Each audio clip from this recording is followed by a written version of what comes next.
he came up with this conclusion in the middle of the second trial of Ray Buckey. We called the district attorney's office. He sent an investigator named Perez out who argued with Dr. Stickle that there were no tunnels in the school.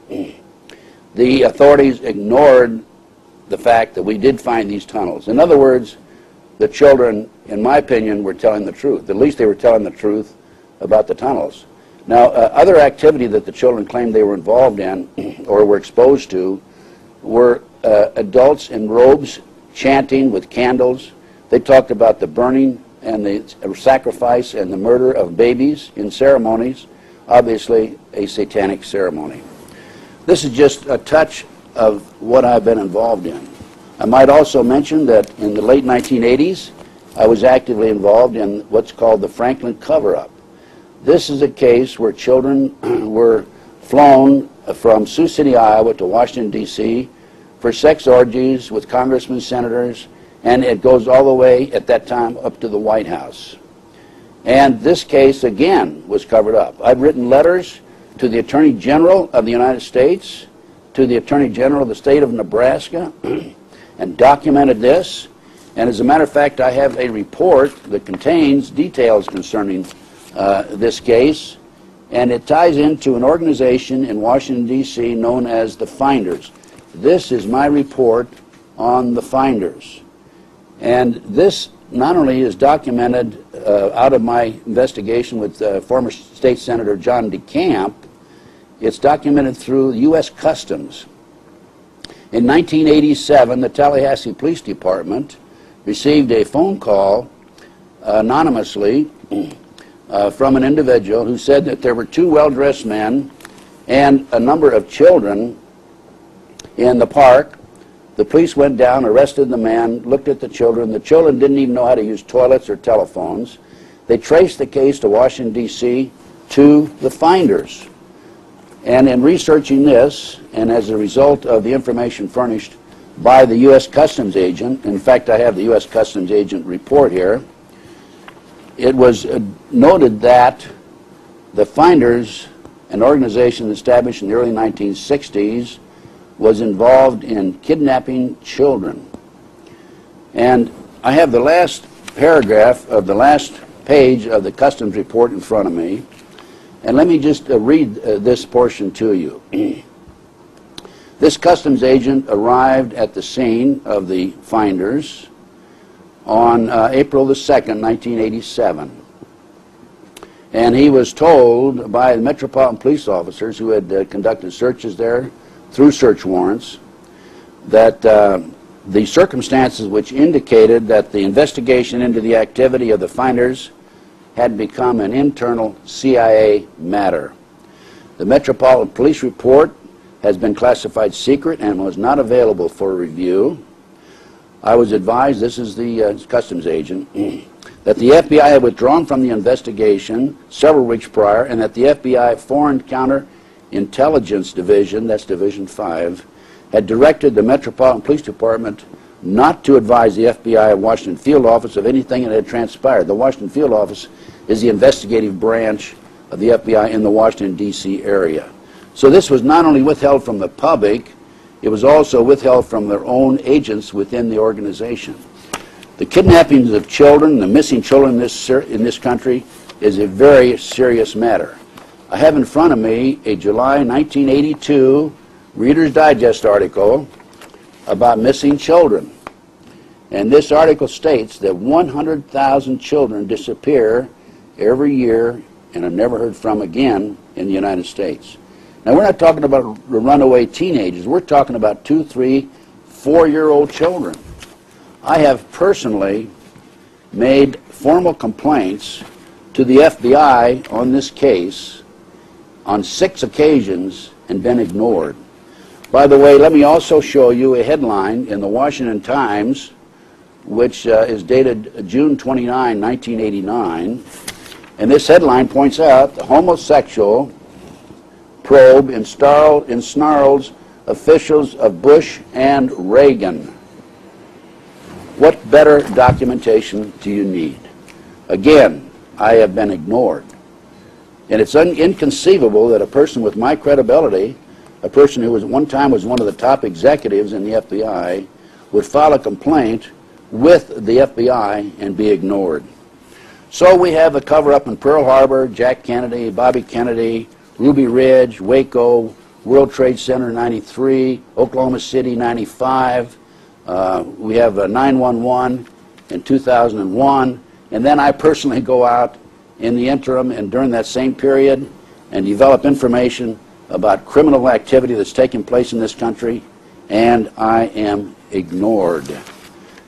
Well, in order to understand the situation, let me tell you a little about Promise Software. Promise Software was a computer that was developed by Bill and Nancy Hamilton out of Washington, D.C. It was able to gather together and contain information, compile information concerning law enforcement, the court procedures, the judge activities, of course, as far as the courts were concerned, and other activity at various levels, all levels, basically. What it was an intelligence gathering device, and the Department of Justice leased this from the Hamiltons for 2 years. At the end of 2 years, they refused to pay the Hamiltons the $10 million that they owed to the Hamiltons. The Hamiltons went into court, bankruptcy court, filed a lawsuit. They won in court, but the court said, you're in the wrong court, you need to go to the district court. And of course, they had spent over $1 million at that point and couldn't continue to carry the case out at another level. Now, after the Department of Justice refused to pay the Hamiltons, they gave the Reagan administration, through former Attorney General Meese, gave the Promise Software to a fellow named Earl Bryant. Earl Bryant's former owner of the United Press International. Bryant then took this computer, Promise Software, sold it to the Canadians, the English, the French, and the Israelis. And what the British, Canadians, French, and Israelis didn't know at the time was that we had put a trap door in that computer, so all the information, intelligence information that those countries gathered was also available to us, unknown to those countries, of course. The person who put that trap door together was an individual named Michael Riconosciuto. Michael was an intelligence agent for a number of years, and the Brooks Committee in the 1980s, around 1990 actually, late 1980s, early 1990s, had a hearing. Michael was contacted and asked to testify about his involvement in installing the trapdoor into this computer. And he received a phone call, according to Michael, from a fellow named Vietnix with the Department of Justice. Vietnix told him, if you testify before Congress, you will be sorry. Michael refused, ignored the warning, and testified. 6 weeks later, he was arrested for drugs, tried, and sentenced to 30 years. Michael claims he was set up on the drug arrest. I am inclined to believe that's true. This is a first offense, drug offense. You get 30 years. Michael's only mistake there was that he was testified and told the truth. I have been Michael's investigator of record for 20-some years. I met Michael in 1982. And for a year and a half prior to 9/11, I attempted to get in and see Michael in prison. I was not allowed into prison to visit him at that time, at any time during that period. I was finally able to gain access to Michael in January of 2003. And as a matter of fact, I spent 3 days with Michael, January 3rd, 4th, and 5th.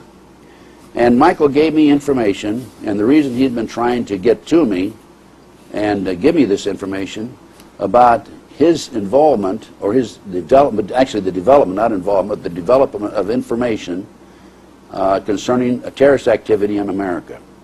Michael told me at that time that in January, February 2001, he, through his sources, had gained information that there would be terrorist attacks in the United States by the Arabs. Now, you have to understand, the question arises, how could Michael develop this information while he's in prison? Well, in the spring of 1986, I was contacted by a high-level official in the Reagan administration, asked if I could help the Afghan rebels in their fight against the Soviets. I contacted Michael, knowing Michael's contacts within the community, intelligence community, and his knowledge of weapons. And Michael and I met with an individual from the State Department / CIA, and there was a fourth person there, Tim Osman. We later learned that Tim Osman was Osama bin Laden. As a result of that meeting, I actually didn't do much. I just introduced the parties, and then I dropped out of the picture. But as a result of that meeting, Michael continued and ended up furnishing the surface-to-air missiles to the Afghan rebels that defeated the communist Soviets. Now, you have to understand this also. This was a patriotic move by me because we were fighting the communists. Bin Laden was our ally, our friend at that time.